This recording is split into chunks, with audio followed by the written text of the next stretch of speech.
నమస్తే, నా పేరు వనజ రామిశెట్టి.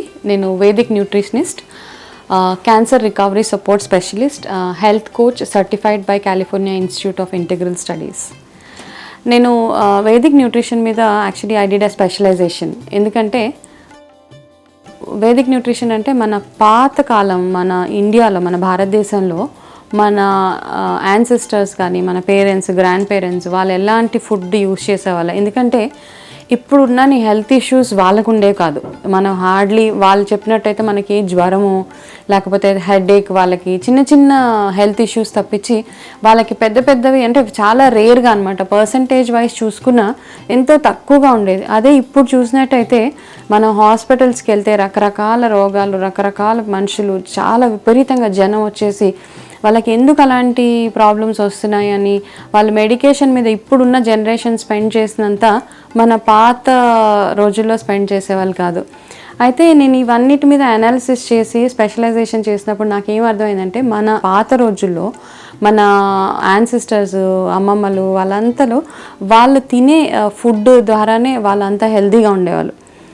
వాళ్ళ పద్ధతులు కానీ, వాళ్ళ దినచర్యలు కానీ, వాళ్ళు తినే ఫుడ్ కానీ, వాళ్ళు వండే పద్ధతి కానీ, వాళ్ళు తినే టైము, వాళ్ళు నిద్రలేసే టైము, నిద్రపోయే టైము, వాళ్ళు ఇంట్లోనే చేసుకునే రెగ్యులర్ యాక్టివిటీస్ వల్ల వాళ్ళ హెల్త్కి పెద్ద పెద్ద ప్రాబ్లమ్స్ ఏమీ వచ్చేవి కాదు. సో అవన్నీ ఇప్పుడున్న జనరేషన్కి ఎలాగా మనం ఇంప్లిమెంట్ చేయవచ్చు. ఎందుకంటే ఇప్పుడు మనం చాలా ఫారెన్ కల్చర్కి అలవాటు అయిపోయి ఫారెన్ ఫుడ్స్ని చాలా పిల్లలకి, ఇప్పుడున్న చిన్నపిల్లలకి మనం ఫారెన్ ఫుడ్స్ని ఇంట్రడ్యూస్ చేసేసి, ఈ పిల్లలే కాకుండా మనం కూడా ఇప్పుడు, ఎందుకంటే both wife and husband work చేస్తారు. సో వాళ్ళకి టైం ఉండదు కాబట్టి వాళ్ళు ఫాస్ట్ ఫుడ్స్ అని తొందరగా ఏదో వండేయాలి, ఏదో తినేయాలి, లేకపోతే దాంట్లో ఎంత న్యూట్రిషన్ ఉంది, ఏం తింటున్నాం, ఏం లేకుండా అవన్నీ కాకపోతే మనం ఇప్పుడు ఆన్లైన్ ఆర్డర్ చేసి తింటాం, లేకపోతే బయట హోటల్స్లో తినేస్తాం. సో అప్పట్లో ఇవన్నీ ఉండేవి కాదు. ఇవన్నీ బయట ఫుడ్ ఇవన్నీ లేవు. మన కల్చరల్ ఫుడ్, మన ఇండియాలో దొరికే ఫుడ్ మాత్రమే తినేవాళ్ళు కాబట్టి వాళ్ళు అంత హెల్తీగా, అంత బాగా ఏ రోగాలు లేకుండా చాలా, ఇంకా వాళ్ళ లైఫ్ స్పాన్ చూసుకున్నట్టయితే వాళ్ళు 80-90 ఇయర్స్ వచ్చినా వాళ్ళ కళ్ళద్దాల అవసరం ఉండేది కాదు, వాళ్ళకి కీళ్ళ నొప్పులు, కాళ్ళ నొప్పులు, ఒబిసిటీ ఎస్పెషల్లీ ఉండేది కాదు, వాళ్ళు అలా స్లిమ్గానే ఉండేవాళ్ళు. సో ఇలాంటివి ఇప్పుడు ఉన్న జనరేషన్కి ఈ వేదిక్ న్యూట్రిషన్ ఇంట్రడ్యూస్ చేద్దామని నా ప్రయత్నం. అయితే మనం ఎక్కడి నుంచి స్టార్ట్ చేయాలంటే గుడ్ హెల్త్ హ్యాబిట్స్. ఈ ఒక ఇంగ్లీష్లో ఒక సేయింగ్ ఉంది, what you eat tells what you are అని. ఓకే, అండ్ మీ ఒంట్లోకి ఏదైతే పంపిస్తున్నారో దానివల్లే మీ ఆరోగ్యం ఎలా ఉన్నదో అని చెప్పగలుగుతాం మనం. ఓకే, అయితే పాత రోజుల్లో ఏంటంటే దినచర్య అనేది స్టార్ట్ అయ్యేది. వాళ్ళు మార్నింగ్ లెగడం దగ్గర నుంచి ఒక రొటీన్, ఒక డిసిప్లిన్ ఉండేది. సన్ రైజ్కి 45 మినిట్స్ ముందు, అట్లీస్ట్ 45 మినిట్స్ ముందు 4 o'clock లెగుస్తారు చాలామంది, విచ్ ఈస్ వెరీ గుడ్.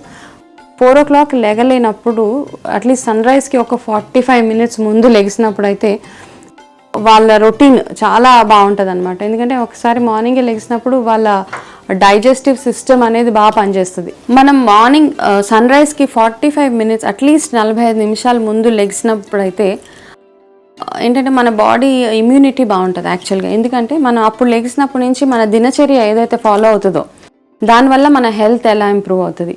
అయితే ఏం చేసేవాళ్ళు పాతకాలంలో మార్నింగ్ లెగగానే ఫస్ట్ థింగ్ వాళ్ళు దంతదవన అంటారు అనమాట. అంటే పళ్ళు తోముకోవడం. ఇప్పుడు కూడా చేస్తాము. ఇప్పుడు మనం టూత్ పేస్ట్, టూత్ పౌడర్స్ అవి వాడతాము. అప్పట్లో ఏంటంటే ఫ్యాన్సీవి ఏమి ఉండేవి కాదు కాబట్టి వేప పుల్లతోటి వాళ్ళు పళ్ళు తోముకునేవాళ్ళు. ఇంకా మూలికలతోటి ఒక పౌడర్ చేసుకొని వాళ్ళు దాంతోటి పళ్ళు తోముకునేవాళ్ళు.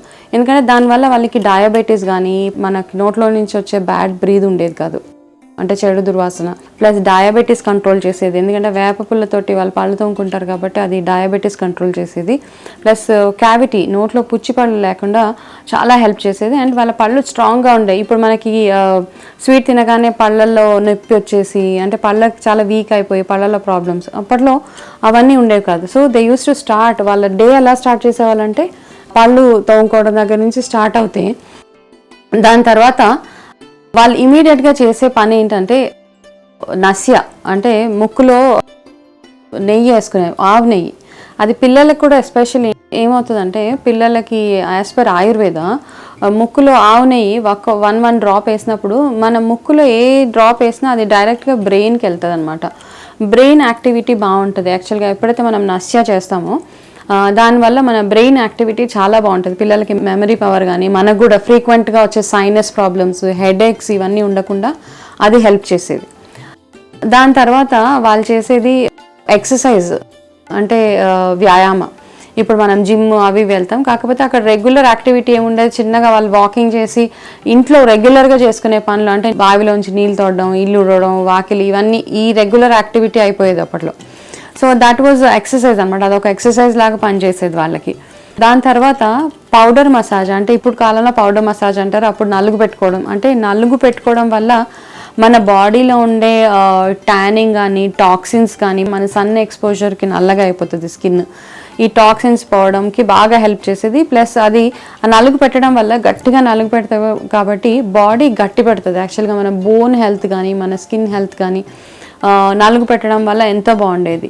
సో దాని తర్వాత ఆయిల్ మసాజ్ ఉండేది, అంటే నువ్వుల నూనెని తాగేవాళ్ళు కూడా, అండ్ ఆయిల్ పుల్లింగ్ చేసేవాళ్ళు. అంటే నోట్లో కొంచెం ఒక స్పూన్ కొబ్బరి నూనె కానీ, నువ్వుల నూనె కానీ అది మింగకుండా ఒక 10-20 మినిట్స్ అలాగే నోట్లో ఉంచుకుంటే దానివల్ల ఏంటంటే పళ్ళు గట్టిపడి మన చిగుర్లకి బాగా హెల్ప్ చేసేది ఆయిల్ పుల్లింగ్. ఆయిల్ పుల్లింగ్తో పాటు ఆయిల్ మసాజ్ చేసుకునేవాళ్ళు. నువ్వుల నూనె, కొబ్బరి నూనెతోటి ఆయిల్ మసాజ్ చేసుకున్నప్పుడు వాళ్ళ స్కిన్ గ్లోయింగ్ అయ్యేది. ఎస్పెషలీ నువ్వుల నూనెలో ఈ విటమిన్ ఎక్కువ ఉంటుంది, సెస్మే ఆయిల్ అంటారు. ఈ విటమిన్ వల్ల మన బోన్ కానీ, మన స్కిన్ టెక్స్చర్ కానీ, స్కిన్ ఒకలాంటి షైనింగ్గా ఉంటుంది. సో దానికి బాగా ఈ ఆయిల్ మసాజ్ పనికొస్తుంది. దాని తర్వాత సూర్య నమస్కారాల్లో 12 పోస్చర్స్ ఉంటాయి. సూర్య నమస్కారం ఎన్ని చేస్తే అంత మంచిది, మనకి వీలైన అన్ని ఎక్కువ, అంటే 5, 10, 12. మీకు ఒకవేళ సూర్య నమస్కారం వచ్చినట్టయితే the best thing is to do సూర్య నమస్కారం. ఎందుకంటే అది చేసినప్పుడు అది మీ ఓవరాల్ బాడీ మీద పనిచేసి మీకు ఎనీ ప్రాబ్లమ్, మీ back pain, headache, migraine, obesity ఇవన్నీ రాకుండా చూసేది ఒకటే ఒక ఆసన, సూర్య నమస్కారం. ఇది అయిపోయిన తర్వాత మీరు రెగ్యులర్ మీ స్నానం చేసుకొని మీ పూజ కంపల్సరీ, మెడిటేషన్ కానీ పూజ కానీ చేసినప్పుడు అయితే మీ బాడీ ఏంటంటే will be in your control అనమాట. మనం ఎప్పుడైతే మెడిటేషన్ ధ్యానం చేస్తామో, ధ్యానం చేసినప్పుడు ఏంటి, you will be in your control అనమాట. మీ అన్ని సెన్సెస్ మీ కంట్రోల్లో ఉండి it will help you to be calm throughout the day. దాని తర్వాత బ్రేక్ఫాస్ట్, ఇవన్నీ చేయడంలో మనకి 2 hours పట్టేస్తుంది. బ్రేక్ఫాస్ట్ ఎప్పుడు చేయాలి అంటే మనం ఫుడ్ విషయంలోకి వచ్చినప్పుడు సన్ రైజ్కి 2 hours తర్వాత ఎప్పుడైతే మనం బ్రేక్ఫాస్ట్ చేస్తామో అప్పుడు మన డైజెషన్ చాలా బాగుంటుంది. ఇప్పుడు కాలంలో ఏంటంటే చాలామంది మార్నింగ్ లేవగానే bed coffee, without brushing the teeth bed coffee తాగేస్తారు. బెడ్ కాఫీ, దాని తర్వాత బ్రేక్ఫాస్ట్, స్నాక్, సంథింగ్ ఎనీథింగ్ అనమాట. ఇవి తినగానే దాని తర్వాత మెల్లిగా ఎప్పుడో టైం ఉన్నప్పుడు స్నానం చేసుకుందాం, టైం ఉన్నప్పుడు ఎక్సర్సైజ్ చేసుకుందాం. మన పాత రోజుల్లో ఏదైతే రొటీన్ ఫాలో అవుతున్నారో అది ఇప్పుడు ఫాలో అవ్వరు కాబట్టి మనం ఎంత ఎక్సర్సైజ్ చేసినా మన ఒళ్ళు తగ్గదు. చాలామందికి అసిడిటీ ప్రాబ్లము, ఒబెసిటీ ప్రాబ్లము, ఈ యంగ్ ఏజ్లో వాళ్ళ కీళ్ళ నొప్పులు వచ్చేస్తాయి, మన స్కిన్ డ్రై స్కిన్ అయిపోతుంది, జుట్టు ఊడిపోతూ ఉంటుంది. సో ఇవన్నీ ఎందుకంటే మనం తింటాం, అన్నీ తింటున్నాం, కాకపోతే ఎలా తింటాము, ఏ టైంలో తినాలి, ఎంత క్వాంటిటీలో తినాలి అన్నది మనం ఏం ఫాలో అవ్వట్లేదు. మనం అంటాం హెల్దీ ఫుడ్ తినాలి అని. హెల్దీ ఫుడ్ అంటే ఓన్లీ ఫుడ్ ఒకటి ఇంటేక్ కాదు, దాన్ని ఎలా తినాలి, ఎంత పోర్షన్స్లో తినాలి అన్నది చాలా ఇంపార్టెంట్. అందుకే అంటారు ఆరోగ్యమే పరమౌషధం అని.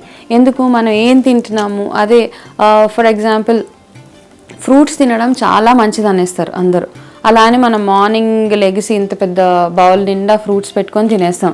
అందులో మనం ఏమేమి యాడ్ చేస్తాం, మనం పుచ్చకాయలు, ఆరెంజ్ తింటాము, గ్రేప్స్ తినేస్తాము. మనకి ఇంట్లో ఏ ఫ్రూట్ దొరికితే అవన్నీ పెద్ద బౌల్లో వేసుకొని తినేసి మన అందరికి చెప్తాం మనం ఈ ఫుడ్ తిన్నాము, సో మాకు హెల్త్ బాగుంటుందని. కానీ ఏంటంటే యాజ్ పర్ ఆయుర్వేద ఏమవుతుందంటే మీరు మార్నింగ్ టైంలో ఎప్పుడు తిన్నా తీయగా ఉండే ఫ్రూట్స్ చూస్ చేసుకోవాలి. లైక్ బనానా, అరటిపండు, పుచ్చకాయ, లేకపోతే ఈ కర్బూజా అంటారు కదా, melons, any melon, sweet fruit ఏదైనా మీరు మార్నింగ్ టైంలో తినాలి. పుల్లటి ఫ్రూట్స్, గ్రేప్స్ కానీ, ఈ దానిమ్మకాయ కానీ, సంత్రా, ఆరెంజెస్ అంటారు, ఈ లేకపోతే జ్యూస్ తాగుతాం కదా మనం, మౌసంబీ జ్యూస్ అవి తాగుతాం. ఇవన్నీ మధ్యాహ్నం భోజనానికి 1 గంట ముందు, పుల్లటి ఫ్రూట్స్ ఏవైనా భోజనానికి 1 గంట ముందు తింటే మీ డైజెషన్ బాగా అవుతుంది. దానికి తోడు మీకు పులుపు తినడం వల్ల చాలా మందికి అసిడిటీ కానీ అరగకపోవడం ఇవన్నీ ప్రాబ్లమ్స్ ఉంటాయి. మార్నింగ్ అందుకనే తినకూడదు పుల్లటి ఫ్రూట్స్. పుల్లటివి ఎప్పుడైనా మీరు బిఫోర్ లంచ్ అంటే మిడ్ మీల్ 11 o'clock 11:30 టైంలో మీరు ఏదైనా తినాలనిపించినప్పుడు ఇన్స్టెడ్ ఆఫ్ బిస్కెట్స్ ఇలాంటి వాటికంటే ఇట్లాంటి ఫ్రూట్స్ తింటే మీ బాడీకి సి విటమిన్ ఉంటుంది, ప్లస్ మీ డైజెషన్ బాగుంటుంది, మీకు కావాల్సిన న్యూట్రియంట్స్ మీ బాడీలోకి వెళ్తాయి. ఇప్పుడున్న కోవిడ్ సిచ్యువేషన్లో మనం తినే ఫుడ్లో మనకి తినాలని, జింక్ ఎక్కువ తినాలని, కాల్షియం అని, పొటాషియం తినాలని, లేకపోతే సి విటమిన్, డి విటమిన్ తినాలని ఇవన్నీ చెప్పడంలో మనం ఏం చేస్తున్నాం అంటే సప్లిమెంట్స్ కొనుక్కుంటున్నాం. మెడికల్ షాప్స్కి వెళ్ళి విపరీతంగా ట్యాబ్లెట్స్ తెచ్చి ట్యాబ్లెట్స్ వేసేసుకుంటున్నాం. జింక్ సప్లిమెంట్, ఆ supplement, calcium supplement, C vitamin supplement, D vitamin supplement. So ఏం చేస్తున్నాం, మనం వంటింట్లో దొరికేవన్నీ వదిలేసి మనం మెడికల్ షాప్స్కి వెళ్ళి ఇంత స్పెండ్ చేస్తాం. ప్రోటీన్ పౌడర్ మీద ఇప్పుడున్న వాళ్ళు స్పెండ్ చేసే మనీ చాలా ఎక్కువ, 2,000-3,000 రూపీస్ పెట్టి ప్రోటీన్ పౌడర్స్ కొంటారు ఇప్పుడున్న వాళ్ళు. సో మనం తినే ఆహారంలోనే ఇవన్నీ ఎలా యాడ్ చేసుకోవచ్చు, మన ఇంట్లో తినే తిండిలోనే ఇవన్నీ దొరుకుతాయి. దీనికోసం మనం స్పెషల్గా సప్లిమెంట్స్ కొనాల్సిన అవసరమే లేదు. ఎందుకంటే ఇప్పుడున్న జనరేషన్ విపరీతంగా వీటి మీద డబ్బులు స్పెండ్ చేసేసి వాళ్ళకి అడిషనల్గా ఇవన్నీ కొనుక్కొని వేసుకోవడం వల్ల, మెడిసిన్స్ వేసుకోవడం వల్ల వాళ్ళకి వేరే ఎన్నో సైడ్ ఎఫెక్ట్స్, వాళ్ళకి కీళ్ళ నొప్పులని, కాళ్ళ నొప్పులని, లేకపోతే ఫ్రీక్వెంట్ హెడ్ఏక్స్, వాళ్ళకి తిన్నది అరగకపోవడము, ఇట్లాంటివన్నీ జరుగుతున్నాయి. సో మనం ఎప్పుడైతే మధ్యాహ్నం మీల్లో ఇప్పుడు 6 టేస్ట్స్ అనేవాళ్ళు, 6 రుచులు అంటారు కదా, మనం ఉగాది పచ్చడి చేసుకున్నప్పుడు 6 రుచులు అంటారు. అదే కాకుండా పాత రోజుల్లో ఎవ్రీ మీల్, ప్రతి మీల్లో ఈ 6 రుచులు కలిసి ఉండేవి. అంటే తీపి, స్వీట్ తినేవాళ్ళు, పులుపు, వగరు, కొంచెం చేదు, ఇవన్నీ టేస్ట్ కలిసి ఉండేవన్నమాట. అయితే అందులో ఎలాగా పచ్చడి, మనం ఎస్పెషలీ పికిల్స్ ఏవైతే ఇప్పుడు అంటాం, ఆవకాయ పచ్చడి, ఈ పచ్చడి అప్పుడు ఎందుకు చేసి పెట్టేవాళ్ళంటే, ఆవకాయ పచ్చడి ఎప్పుడైతే నిల్వ ఉంటుందో అందులో గుడ్ బ్యాక్టీరియా ఉంటుంది, ఆ పుల్లగా ఉంటుంది, దాంట్లో కారం వేస్తారు, దాంట్లో ఉప్పు వేస్తారు, దాంట్లో కావాల్సినవన్నీ ఉంటాయన్నమాట. సో అప్పట్లో ఏంటంటే అట్లీస్ట్ రోజు అంటే పెరుగన్నంతో పాటు వాళ్ళకు ఆవకాయ తినడం అప్పట్లో రొటీన్ అనమాట, రెగ్యులర్గా. ప్లస్ పెరుగు, కంపల్సరీగా పెరుగు తినేవాళ్ళు, పెరుగు, మజ్జిగలో ఏంటంటే గట్ బ్యాక్టీరియా, ఎందుకంటే మన గట్ బ్యాక్టీరియా అంటే అదంటే మనకి కాన్స్టిపేషన్ లేకుండా ఫ్రీగా మోషన్ అవ్వాలంటే మనం తినాల్సింది ఏంటి, గుడ్ బ్యాక్టీరియా మన బాడీలోకి వెళ్ళాలి. దాంట్లో మనకు పనికొచ్చేది ఏంటి, కర్డ్. అందుకని వాళ్ళు ప్రతి మీల్లో కర్డ్ ఉండేది. ప్రతి మీల్లో పప్పులో ప్రోటీన్స్ ఉంటాయి. ఓకే, ఉసిరికాయ తినేవాళ్ళు, ఉసిరికాయలో జింక్, ఇప్పుడు మనం జింక్ ఏదైతే సప్లిమెంట్ అంటామో ఉసిరికాయలో జింక్ ఉంటుంది. అలాగే భోజనం చేసిన తర్వాత వాళ్ళు ఏం చేస్తారు, ఆకు వేసుకునేవాళ్ళు, అంటే తమలపాకులో కాల్షియం ఉంటుంది. అయితే మనకి ఇప్పుడు ఇవన్నీ తెలియదు కాబట్టి మనం ఏం చేస్తాం, ఏదైనా అంటే సింగిల్ పాట్ మీల్ అంటారు, అంటే మార్నింగ్ వండిందే రాత్రికి తినేస్తారు, 1 pot మీల్ అని. 1 pot మీల్ ఏంటంటే ఏదో ఒక కూర ఒకటి వండేస్తారు, బికాస్ ఆఫ్ టైం కన్స్ట్రెయింట్స్ కానీ ఏదైనా అనొచ్చు, మనం టైం కన్స్ట్రెయింట్ ఉంటుంది, చాలా రకరకాల ఇబ్బందుల వల్ల మనం తినలేకపోతున్నాం అవన్నీ. రోజు కాకపోయినా అట్లీస్ట్ వీక్లో 2-3 times అన్నా మనం అన్ని ఆకుకూరలు, అన్ని కిచెన్లో దొరికే వాటితోనే మనం ఏమేమి చేయొచ్చు అన్నది ఒక్కసారి మీరు ఫాలో అవుతే కనుక మీకు ఈ రెగ్యులర్గా వచ్చే ఒబిసిటీ ప్రాబ్లమ్స్ ఇవన్నీ రాకుండా ఉంటాయి. ఓకే, అండ్ ఈవినింగ్ టైంలో శనగలు, అంటే పొట్టు శనగలు అంటారు, అవి ఫ్రై చేసి తింటే దానివల్ల మీ బోన్ హెల్త్ బాగుంటుంది. అండ్ ప్రతి డిన్నర్ చేసేటప్పుడు ఇప్పుడు మనం అంటారు, ఇప్పుడు ఫ్యాన్సీగా ఏంటంటే ఇంటర్మిటెంట్ ఫాస్టింగ్ అని ఒకటి చాలా లేటెస్ట్గా ఒకటి చెప్తున్నారు. ఇంటర్మిటెంట్ ఫాస్టింగ్ అంటే మనము ఇప్పుడు తినడానికి అట్లీస్ట్ ఒక 14 to 16 hours గ్యాప్ ఇవ్వాలి. సో ఎందుకంటే దానివల్ల మన వెయిట్ లాస్ అవుతుంది అనేసి ఒకటి ఇంటర్మిటెంట్ ఫాస్టింగ్ గురించి చాలా అడ్వర్టైజ్మెంట్స్, ఇంటర్మిటెంట్ ఫాస్టింగ్ ఎలా చేయాలన్న దాని మీద చాలా ప్రోగ్రామ్స్ చేస్తున్నారు. ఇంకా చాలామంది పిల్లలు, టీనేజర్స్ అందరూ ఫోకస్ అయ్యి దాని మీద చాలా అట్రాక్ట్ అయిపోయి వెళ్ళిపోతున్నారు. ఇంటర్మిటెంట్ ఫాస్టింగ్ అంటే నథింగ్ బట్ ఎర్లీగా డిన్నర్ చేయడం, అంటే సన్సెట్ అయ్యేటప్పుడు డిన్నర్ చేసేసి రాత్రి పడుకునే ముందు 1 glass పాలు తాగి నెక్స్ట్ డే మార్నింగ్ దాకా, అంటే నెక్స్ట్ డే సన్ రైజ్ అయిన 2 hours దాకా ఏం తినకుండా ఉంటాను చూడండి, దాన్ని ఇంటర్మిటెంట్ ఫాస్టింగ్ అంటారు. మన యాన్సిస్టర్స్ అందరూ అదే ఫాలో అయ్యేవాళ్ళు కాబట్టి వాళ్ళకి డైజెషన్ రిలేటెడ్ ఇష్యూస్, ఒబెసిటీ కానీ ఇలాంటివి ఏమి ఉండేవి కాదు. ఎందుకంటే వాళ్ళు ఈ ప్రొసీజర్ ఫాలో అయ్యేవాళ్ళు. నైట్ 6:30-7 కల్లా భోజనం చేసి మళ్ళీ నెక్స్ట్ డే మార్నింగ్ 8 o'clockకి బ్రేక్ఫాస్ట్, అంటే ఫాస్ట్ని బ్రేక్ చేసేవాళ్ళు. అలా చేయడం వల్ల ఏమవుతుందంటే మీ బాడీకి కావాల్సిన ఎంతైతే డైజెషన్కి టైం కావాలో, మనం ప్రతి తినే పదార్థం కొన్ని అవర్స్ ఉంటుంది, మన వెజిటేబుల్స్ అన్నీ 24 hours పడుతుంది బాడీలో కంప్లీట్గా డైజెస్ట్ అవ్వడానికి, అట్లీస్ట్ 24 hours పడుతుంది మనకి. సో ఆ టైం మనము మన బాడీకి ఇస్తున్నాం. అదే అలా కాకుండా మనం ఫ్రీక్వెంట్గా తినేస్తూ ఉంటే మన బాడీకి డైజెషన్, అంటే మన బాడీ ఏ పని అయితే చేయాలో అది చేయకుండా మనం ఆపేస్తున్నాం. ప్రతిసారి గంటకి తినేసి, లేకపోతే కూల్ డ్రింక్స్ అని, ఫాస్ట్ ఫుడ్స్ అని ఇవన్నీ తింటుంటే ఏంటంటే, ఎస్పెషల్లీ మైదా, ఫాస్ట్ ఫుడ్స్ అన్నీ మైదాతోటి చేస్తారు. మైదా తిన్నప్పుడు ఆటోమేటిక్గా మనకి ఇండైజెషన్ ప్రాబ్లమ్స్ అవి తిన్నది అరగకుండా మనకి తేన్పులు కంటిన్యూస్గా కడుపు బ్లోటింగ్ లాగా అనిపిస్తూ ఉంటుంది. తినాలి అని తింటాం, అంతేగాని అది ఎమోషనల్ ఈటింగ్ అంటారు. ఓకే ఈ టైంలో ఇది తినేయాలి అనేసి, అంతేగాని ఆకలేసి తినాం. ఓకే, మనం ఏదైతే పాత పద్ధతులు ఎప్పుడైతే ఫాలో అవుతామో, అంటే ఈ రెగ్యులర్ రొటీన్, ఒక్కొక్క మీల్కి మధ్యలో గ్యాప్, ఈ మధ్యలో మనం ఎంత వాటర్ తాగితే అంత మంచిది. వాటర్ తాగడానికి కూడా ఒక రూల్ ఉంటుంది. అందరూ ఇప్పుడు ఫ్యాన్సీగా ఈ కాపర్ వెజల్స్లో తాగితే చాలా మంచిది అనేసి అందరు కాపర్ వాడుతూ ఉంటారు. అంటే కాపర్ ఎక్కువ తాగడం కూడా మంచిది కాదు, ఎందుకంటే దాంట్లో ఉండే సైడ్ ఎఫెక్ట్స్ దానికి ఉంటాయి. సో మీ ఇంట్లో మార్నింగ్ లెగగానే ఒక చెంబుడు నీళ్ళు రాత్రి కాపర్ గ్లాస్లో వేసి మార్నింగ్ తాగితే అది మంచిది. దాని తర్వాత మీరు మామూలుగా మీ ఇంట్లో ఉండే గ్లాస్తో రెగ్యులర్ వాటర్ తాగండి. కొంతమంది అదే పనిగా కాపర్లో తాగితే మీ బాడీలో వేరే సైడ్ ఎఫెక్ట్స్ వచ్చేస్తాయి. సో కంట్రోల్, కాపర్లో ఎక్కువ అక్కర్లేదు. నైట్ ఒకసారి నీళ్ళు అందులో పెట్టుకొని మార్నింగ్ లెగగానే ఆ నీళ్ళు తాగేయండి, అదే మంచిది. అది కాకుండా రెగ్యులర్గా ఒకవేళ మీ వెయిట్ 20 kgs అయితే 1 లీటర్ వాటర్ తాగాలి. ప్రతి 20 kgsకి 1 లీటర్ వాటర్ తాగడం చాలా ఇంపార్టెంట్. దానివల్ల ఏమవుతుందంటే మన డైజెషన్ బాగుంటుంది, మనకి ఈ మన ఇమ్యూనిటీ బాగుంటుంది, మన స్కిన్ ప్రాబ్లమ్స్, ట్యానింగ్ అని, కొంత పింపుల్స్ వచ్చేసాయి. చాలా టీనేజ్ అమ్మాయిలకి పింపుల్స్ రావడము, డార్క్ స్పాట్స్, పిగ్మెంటేషన్ ఇవన్నీ రాకుండా ఉండాలంటే మీరు ఖచ్చితంగా మీ వెయిట్కి తగ్గట్టు వాటర్ తాగడం చాలా మంచిది. అలా అని వాటర్ తాగమన్నాం కదా అనేసి వాటర్ని ఎలా పడితే అలా తాగేయకూడదు. వాటర్ తాగడానికి కూడా ఒక రూల్ అండ్ రెగ్యులేషన్, ఒక ప్రొసీజర్ ఉంటుంది. వాటర్ ఎప్పుడు కూర్చొని తాగాలి. మనం నించొని ఎప్పుడైతే వాటర్ తాగుతామో వాళ్ళకి ఈ బోన్ రిలేటెడ్ ప్రాబ్లమ్స్ వస్తాయి. కీళ్ళ నొప్పులు ఎవరికైతే వస్తాయో నించొని ఎక్కువ వాటర్ తాగేస్తే అదేమవుతుందంటే వాటర్ అన్ఈవెన్ డిస్ట్రిబ్యూషన్ అయ్యి కీళ్ళ నొప్పులు పట్టుకుంటాయి. సో ఎప్పుడు ఎనీ టైం వాటర్ తాగినప్పుడు కూర్చొని, ఎనీ జ్యూస్, వాటరే కాదు, మీరు ఒకవేళ మజ్జిగ తాగినా, జ్యూసెస్ తాగినా కూర్చొని హ్యాపీగా ఒక 5-10 minutes మైండ్ఫుల్ ఈటింగ్ అంటారు. అంటే మనం ఏం తింటున్నామో దాని మీద ఫోకస్ చేసి తినడం, దాని మీద ఫోకస్ చేసి మంచినీళ్ళు తాగడం. అలా చేసినప్పుడు ఏంటంటే మన హెల్త్కి కూడా బాగుంటుంది. అది కాకుండా మనము ఈ మధ్యలో 10 సార్లు టీలు తాగడం, 10 సార్లు కాఫీ తాగడం.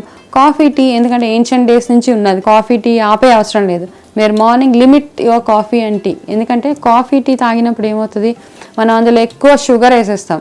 ప్రతి కాఫీలో ఒక షుగర్. ఒకవేళ డయాబెటీస్ పేషెంట్స్ ఏం చేస్తున్నారు, ఇప్పుడు డయాబెటీస్కి మెడిసిన్స్ వాడతారు, దానికి కాకుండా రెగ్యులర్గా 3-4 times టీ కాఫీ తాగుతారు. మీరు 3-4 times టీ కాఫీ తాగినప్పుడు ప్రతి కప్లో మీరు 1 to 2 spoons ఆఫ్ షుగర్ కలిపేస్తారు కదా. ఆ 1 to 2 spoons ఆఫ్ షుగర్ కలిపినప్పుడు మీరు ఎంత మెడిసిన్ వేసుకున్నా మీ డయాబెటీస్ కంట్రోల్ అవ్వదు. So diabetes patients especially first control చేయాల్సింది వాళ్ళ టీ కాఫీ ఇంటేక్, ఎందుకంటే అందులోనే షుగర్ వేసుకుంటారు. టీ కాఫీ తాగాలన్నప్పుడు మీరు ఇంట్లో న్యాచురల్గా చేసే టీ కాఫీ తాగండి. అంటే తులసి టీ అని, జింజర్ టీ, అల్లం టీ అంటారు, హైబిస్కస్, మందారంతో చేసే టీ అని చెప్తారు కదా. సో ఇలా అనేసి ఇవి కొనుక్కో అక్కర్లేదు. మన ఇంట్లో తులసి చెట్టు ఉంటుంది, తులసి దళాలు కొంచెం తెచ్చి దాన్ని వేణీళ్ళలో వేసి మరగబెట్టి ఆ టీ తాగొచ్చు.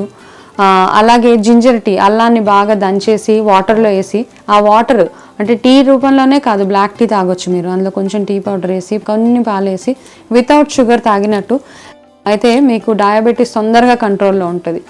ఎస్పెషల్లీ డయాబెటీస్ పేషెంట్స్ కొంచెం కేర్ఫుల్గా ఉండాలి మన తినే ఆహారంలో కానీ వాటిలో కానీ. అయితే వాళ్ళు తినకూడని ఫ్రూట్స్ అంటూ ఏమైనా ఉంటాయి డయాబెటీస్ పేషెంట్స్, ఒక బనానా అండ్ మామిడి పండు, వాటర్ మెలన్ ఒకటి, కర్బూజా ఒకటి, ఇవి కంట్రోల్ చేసుకుంటే డయాబెటీస్ వేరే ఏ ఫ్రూట్స్ అన్నా వాళ్ళు తినొచ్చు, వాళ్ళకి ఏమి ఇబ్బంది లేదు. ఇది తినడం వల్ల మాకు ఏదో ప్రాబ్లం వచ్చేస్తుంది, ఫ్రూట్స్ కంప్లీట్గా అవాయిడ్ చేసేద్దాం, ఫ్రూట్స్లో స్వీట్ ఉంటుంది అని ఏం అనుకోక్కర్లేదు. మీరు అవాయిడ్ చేసిన ఒక 3-4 ఫ్రూట్స్ మాత్రమే అవాయిడ్ చేసి మిగతావన్నీ ఎనీ టైం తినొచ్చు. సో మీ హెల్త్ కూడా దానికి బాగుంటుంది, డయాబెటీస్ పేషెంట్స్ ఎస్పెషల్లీ. మీకు కనుక కాన్స్టిపేషన్ ప్రాబ్లమ్స్ ఉన్నట్టయితే, నార్మల్గా ఉన్నా లేకపోయినా నైట్ పడుకునే ముందు యాజ్ పర్ వేదిక్ న్యూట్రిషన్ పడుకునే ముందు 1 గ్లాస్ వేడి నీళ్ళు తాగి పడుకోండి. అంటే పాలు ఎలాగో తాగాలి. పాలలో మీకు ఒకవేళ నిద్ర రాకపోవడం ఇలాంటి ప్రాబ్లమ్స్ ఉంటే స్లీపింగ్ ట్యాబ్లెట్స్ వేసుకోకండి, ఎందుకంటే చాలామంది నిద్ర రావట్లేదు 4-5 డేస్ నుంచి, మాకు నిద్ర రావట్లేదు అని స్లీపింగ్ ట్యాబ్లెట్ వేసేసుకుంటారు. అది కాకుండా మీకు బయట దొరికే హర్బ్స్ ఉంటాయి, అశ్వగంధ అని మనకు ఆయుర్వేద షాప్లో దొరుకుతుంది, అది కొంచెం పాలల్లో వేసుకోండి. అది కాకపోతే నట్మెగ్ పౌడర్ అని మీకు ఇంకొకటి దొరుకుతుంది, అంటే జాజికాయ పొడి అంటారు, కొంచెం పాలల్లో వేసుకొని మీరు నైట్ పడుకునే ముందు ఈ పాలు తాగినట్టయితే మీకు నిద్ర బాగా వస్తుంది. దానికి తోడు హాట్ వాటర్, మార్నింగ్ లెగగానే ఒక గ్లాస్ హాట్ వాటర్, నైట్ పడుకునే ముందు 1 గ్లాస్ ఆఫ్ హాట్ వాటర్ తాగితే ఎవరికైతే ఈ కాన్స్టిపేషన్ రిలేటెడ్ ప్రాబ్లమ్స్ ఉంటాయో అవన్నీ డెఫినెట్గా కంట్రోల్ అవుతాయి. అయితే మనం మన పాత పద్ధతుల్ని కానీ మళ్ళీ మనం ఇప్పుడు రెప్లికేట్ చేసినట్టయితే మనకి ఈ ఫ్రీక్వెంట్గా వచ్చే హెడేక్స్ కానీ మనకి, అంటే మనం ఎలా తింటున్నాం అన్నది చాలా ఇంపార్టెంట్. ఎంత తింటున్నాము, ఎలా తింటున్నాం, ఏ టైంలో తింటున్నాం అని. ఎలా పడితే అలాగే ఎప్పుడు పడితే అప్పుడు ఏదో ఎక్కడికో వెళ్తాం, బయటికి వెళ్తాం, ఎమోషనల్ ఈటింగ్ అంటారు దాన్ని. అంటే ఎప్పుడు పడితే అప్పుడు తినేయడం, ఎలా పడితే అలా తినేయడం, ఏది తినకూడదు అది తినేయడం, అలా అనమాట. అంటే ప్రతి పర్సన్ డిఫరెంట్గా ఉంటారు.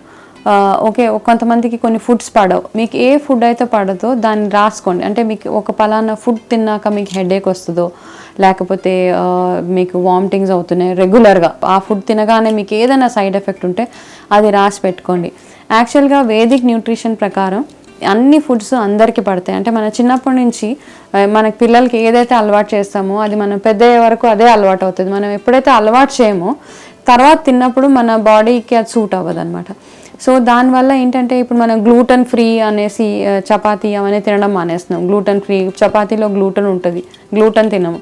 యాక్చువల్గా ఇండియాలో అంటే భారతదేశంలో ఇప్పుడు సౌత్లో ఒక ఫుడ్ హ్యాబిట్స్ ఉంటాయి, నార్త్లో ఒక ఫుడ్ హ్యాబిట్స్ ఉంటాయి. సౌత్లో ఏంటంటే మనం అంతా రైస్ అన్నం తింటాము, నార్త్లో చపాతీ తింటారు. వాళ్ళకి ఏంటి గ్లూటన్ ఫ్రీ అనేసి చపాతీ మానేస్తున్నారు. అంటే గ్లూటన్ ఫ్రీ అలా ఏం లేదు, ఎందుకంటే మనం బయట కొన్న గోధుమ పిండితో చేస్తాం కాబట్టి అందులో వాళ్ళు ఏవో వేరేవన్నీ మిక్స్ చేసేస్తారు కాబట్టి మనకి ఇండైజెషన్ ప్రాబ్లం వస్తుంది. ఎప్పుడైనా ఆర్గానిక్ ఫుడ్ అంటే మనం ఫ్రెష్గా తయారు చేసిన, అంటే గోధుమలు తీసుకెళ్ళి మనం పిండి చేసి దాంతో చపాతీ చేసి తిన్నప్పుడు అయితే మీకు ఏం ప్రాబ్లం ఉండదు. మీకు ఎప్పుడైనా గ్లూటన్ ఫ్రీ అంటే మీకు ఈ పలానా ఫుడ్ తినడం వల్ల మీకు ఇంటాలరెన్స్, మీకు పడట్లేదు, మీకు వామిటింగ్స్ అవుతున్నాయి, మీకు ఇండైజెషన్ అవుతుంది అన్నప్పుడు ఆ ఫుడ్ని ఒక 1 వీక్ మానేసి దాని తర్వాత మళ్ళీ స్లోగా అలవాటు చేసుకోండి. అంతేగాని కంప్లీట్గా ఫుడ్ అవాయిడ్ చేసేసినట్టయితే మన బాడీలోకి ఏవైతే న్యూట్రియంట్స్ కావాలో అవి వెళ్ళవు. అప్పుడు మనం ఎన్నైతే స్టాప్ చేసేస్తామో దానికి బదులు మనం సప్లిమెంట్స్ తీసుకుంటున్నాం. ఆ సప్లిమెంట్స్ వల్ల మనకి వేరే ఏవేవో సైడ్ ఎఫెక్ట్స్ వచ్చేసి వేరే రోగాలు, వేరే డిసీజ్ వచ్చి మనము ఎన్నో పైసలు ఈ టెస్ట్లు కానీ హాస్పిటల్స్ కానీ స్పెండ్ చేస్తున్నాం. సో మన వంటింట్లో దొరికే వాటితోటి మనం ఎన్నో మ్యాజిక్స్ చేసుకోవచ్చు, మన హెల్త్ని ఎంతో ఇంప్రూవ్ చేసుకోవచ్చు. సో దానివల్ల మీరు ఒక్కసారి పాత పద్ధతులన్నీ ఒకసారి రిమైండ్ చేసుకోండి. మీ అమ్మమ్మల తాతయ్యలు ఎలా చేసేవాళ్ళు, ఏం చేసేవాళ్ళు, వాళ్ళు ఎలాంటి ఫుడ్ తినేవాళ్ళు, ఎలా పని చేసేవాళ్ళు, వాళ్ళ యాక్టివిటీస్ ఎలా ఉండేవి, వాళ్ళ రెగ్యులర్గా రొటీన్ ఎలా ఉండేది, అవన్నీ ఒక్కసారి ఈ ప్రోగ్రామ్ చూసిన తర్వాత ఒక్కసారి మెమరైజ్ చేసుకుంటే మీకు అర్థమవుతుంది వాళ్ళు ఎందుకు హెల్తీగా ఉన్నారో, మనకెందుకు ఇన్ని ప్రాబ్లమ్స్ వస్తున్నాయి అనేది. మీకు వచ్చే చిన్న ప్రాబ్లమ్స్కి, ఇండైజెషన్ ప్రాబ్లమ్కి మనం ఒక డైజిన్ ఒకటి పట్టుకొని పెట్టుకుంటాం. రోజు అన్నం తినగానే కొంచెం హెవీగా తినగానే డైజిన్ వేసేసుకుంటాము. ఓకే, డైజిన్ ఇవన్నీ కాకుండా మనకు హర్బ్స్ అనమాట, అంటే మనకు సైడ్ ఎఫెక్ట్స్ లేని ఆయుర్వేదిక్, వేదిక్ అంటే మన ఏన్షియన్స్ ఇంట్రడ్యూస్ చేసిన చిన్న హర్బ్స్, అంటే త్రిఫల అని మనకి అందరికీ తెలిసే ఉంటుంది. త్రిఫల వేసుకోవడం వల్ల మీకు డైజెషన్ చాలా బాగుంటుంది. త్రిఫల వేసుకోవడం వల్ల డైజెషనే కాదు, మీకు హెయిర్ గ్రోత్ కూడా చాలా బాగుంటుంది త్రిఫల వల్ల. సో మీకు ఇండైజెషన్ ప్రాబ్లమ్స్ ఉంటే మీరు అలోపతి ఇవన్నీ పక్కన పెట్టేసి డైజిన్ ట్యాబ్లెట్స్ చప్పరించడం ఇవన్నీ కాకుండా ఒక త్రిఫల వేసుకోవడం వల్ల ఎలాంటి సైడ్ ఎఫెక్ట్స్ ఉండవు. త్రిఫల వేసుకొని మీరు హ్యాపీగా నిద్రపోవచ్చు. నైట్ ఒక త్రిఫల వేసుకుంటే మీకు డైజెషన్ ప్రాబ్లమ్స్ అవన్నీ ఉండకుండా నెక్స్ట్ డే యాక్టివ్గా ఉంటారు. అది కాకుండా మీరు నైట్ పడుకునే ముందు అరికాళ్ళకి నెయ్యి పెట్టుకుంటారు. యాక్చువల్గా అంటే కొంచెం కేర్ఫుల్గా ఉండాలి. మధ్యరాత్రిలో మీరు ఎప్పుడైనా వాష్రూమ్కి లేచినప్పుడు కొంచెం కేర్ఫుల్గా ఉండండి. కానీ కాళ్ళకి నెయ్యి మసాజ్ చేస్తే ఏమవుతుందంటే, బాగా రబ్ చేస్తే, ఆవు నెయ్యి మసాజ్ చేస్తే ఇది ఎస్పెషల్లీ నిద్ర బాగా పట్టడానికి హెల్ప్ చేస్తుంది మనకి ఆవు నెయ్యి. అలాగే పాలల్లో ఈ పౌడర్, నట్మెగ్ పౌడర్ అంటే జాజికాయ పౌడర్ కలుపుకొని తాగడం నిద్ర పట్టని వాళ్ళకనమాట. సో సరైన నిద్ర ఉంటే నిద్రపోయినప్పుడే మన డైజెషన్ బాగా అవుతుంది మన బాడీలో. ఎప్పుడైతే నిద్ర రాదో, చాలామందికి స్లీప్లెస్నెస్ ఉంటుంది, ఎప్పుడైతే నిద్ర పట్టదో వాళ్ళకి డైజెషన్ అవ్వదు, next day morning mood swings ఉంటాయి, నెక్స్ట్ డే అంతా స్పాయిల్ అయిపోతుంది. ఎందుకంటే వాళ్ళకి హెడేక్ వచ్చేస్తుంది, వాళ్ళకి ఏం తినబుద్ధి కాదు, ముందు రోజు నైట్ పడుకోరు కాబట్టి నెక్స్ట్ డే మనం ఏదో టైంలో నిద్రపోతాం. ఆ నిద్రపోయినప్పుడు మీ మొత్తం ఆ డే షెడ్యూల్ అంతా షాటర్ అయిపోతుంది. సో మంచి నిద్ర పట్టాలంటే మీరు ఎర్లీగా భోంచేయాలి, అంటే బిఫోర్ సన్సెట్ అయ్యేటప్పటికల్లా భోజనం చేయాలి. ఆ టైం కల్లా మీరు పడుకునే టైంకి ఆల్మోస్ట్ డైజెషన్ అయిపోతూ ఉంటుంది. ఆ పడుకునే ముందు ఒక గ్లాస్ హాట్ మిల్క్ తాగి మీరు అరికాళ్ళకి నేను చెప్పినట్టు ఆవు నెయ్యి పెట్టుకొని చక్కగా మసాజ్ చేసి బాగా మసాజ్ చేసి పడుకుంటే చక్కటి నిద్ర, అన్డిస్టర్బ్డ్ స్లీప్. పడుకోవడం కూడా 8 అవర్స్ ఎప్పుడైతే నిద్రపోతారో మీరు 8 అవర్స్ పడుకోవాలంటే అట్లీస్ట్ బై 9 o'clock 9:30కి పడుకోవడం అలవాటు చేసుకోండి. సో 9:30కి పడుకున్నప్పుడు మీకు నెక్స్ట్ డే మార్నింగ్ 5 o'clock అలా లెగిసినప్పుడు మీకు గుడ్ 8 అవర్స్ స్లీప్ ఉంటుంది. 8 గంటలు పడుకున్నప్పుడు మీకు ఎలాంటి ప్రాబ్లం ఉండవు. మీరు ఈ రెగ్యులర్ రొటీన్ ఏదైతే ఇప్పుడు మనం మాట్లాడుకున్నామో, మార్నింగ్ లెగిసినప్పటి నుంచి దినచర్య, నైట్ పడుకునే వరకు ఏం చేయాలని మనం ఏదైతే మాట్లాడుకున్నామో అలాగా ఈ రొటీన్ ఫాలో అవుతే మనకి ఎట్లాంటి రోగాలు అట్లీస్ట్ తగ్గుతాయి అన్నమాట. అంటే ఇన్ఫెక్షన్ వల్ల వచ్చే ఇప్పుడు బ్యాక్టీరియల్, ఇప్పుడు ఫర్ ఎగ్జాంపుల్ ఇప్పుడున్న కోవిడ్ సిచ్యువేషన్స్ని మనం అఫ్కోర్స్ బయటకు వెళ్ళకుండా మాస్క్ వేసుకొని ఇంట్లోనే ఉండాలి. అలాంటి ప్రాబ్లమ్స్కి ఏమవుతుందంటే మనం చేసే ఈ రెగ్యులర్ రొటీన్ వల్ల, మనం చేసే ఈ ప్రొసీజర్ వల్ల మన లంగ్స్ కానీ అన్నీ ఇంప్రూవ్ అవుతాయి. స్టే సేఫ్, ఇంట్లోనే ఉండండి, మాస్క్ వేసుకోండి ఎక్కడికి వెళ్ళినా. నమస్తే.